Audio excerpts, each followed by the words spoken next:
Is Dade Phelan a RINORAD? It's September 3rd, 2024, and these are your headlines. Even though the legislature isn't currently in session, Lieutenant Governor Dan Patrick continues to target House Speaker Dade Phelan, accusing him of falsely taking credit for property tax relief that included a homestead exemption increase last year.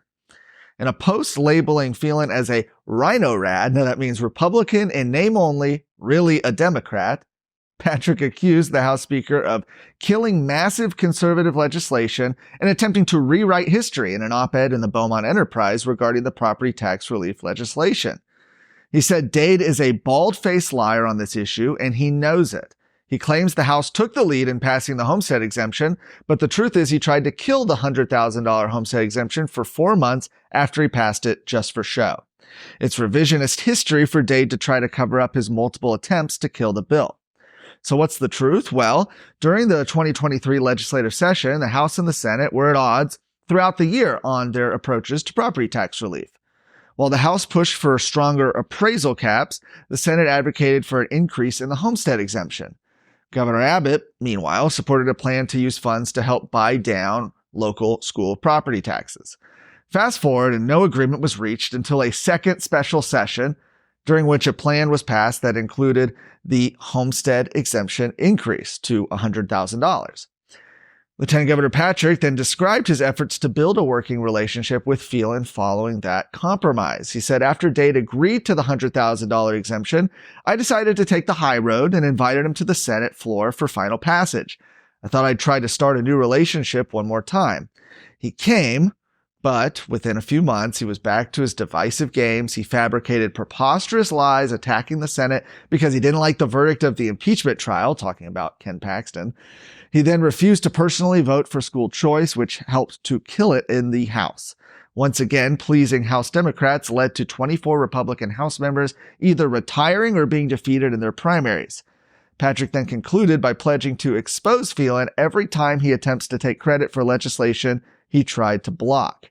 He said, I understand the DWD, done with Dade, group is growing within the House. His only path to remain Speaker is for all or a large majority of Democrats to vote for him. Let's not forget that he won his recent primary runoff by about 300 votes because Democrats crossed over in big numbers and took the Republican primary from the voters of East Texas. Dade Phelan is the ultimate #RINORAD. The Biden-Harris administration attempt to force federally funded healthcare institutions to perform gender mutilation surgeries has been blocked nationwide. Attorney General Ken Paxton secured a nationwide stay barring the administration's new rule from taking effect.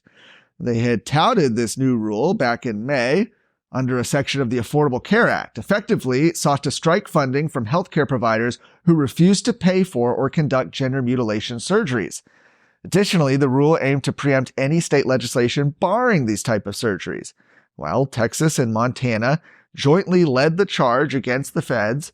In June, by suing the U.S. Department of Health and Human Services, the states argued that the rule circumvented the U.S. Constitution and worked to sidestep state law. A stay was granted to these states, blocking the rule from taking effect in Montana and Texas. Yet, Texas argued by the same principles that nationwide relief was the answer, and as a result, the court has expanded that stay to apply nationwide. Since the Biden-Harris administration may appeal the stay, the case is expected to continue. Could our nation's biggest geopolitical rival take down our power grid? 4 minutes and 37 seconds. That's how close Texas was from a total power grid collapse. Could it be possible that we're helping them do it? How did Texas end up in this position? If we ever got in a war with China, China would attack our electric grid using cyber capability. The answer is bigger and worse than I ever imagined. A 4-year-old Dallas girl was left on a hot school bus until the end of the school day, despite district policies requiring drivers to check the buses for students before disembarking. Araya Pruitt, who is nonverbal and autistic, was left on a Dallas Independent School District bus in 90-degree heat for 7 hours. On Tuesday morning, she was picked up, supposed to be taken to Clinton Russell Elementary School, where she attended as a preschool student. However, by the end of the school day, her mother received a call from the elementary administrator saying she never made it to the school. So, in those hot temperatures, Araya was left at the bus depot in Lancaster. Pruitt says she was most likely left because she is nonverbal. Bus drivers in Dallas ISD are responsible for doing a sweep of the buses before they end their shifts. The school district issued a statement saying they are appalled by the incident. For more of today's stories, go to TexasScorecard.com.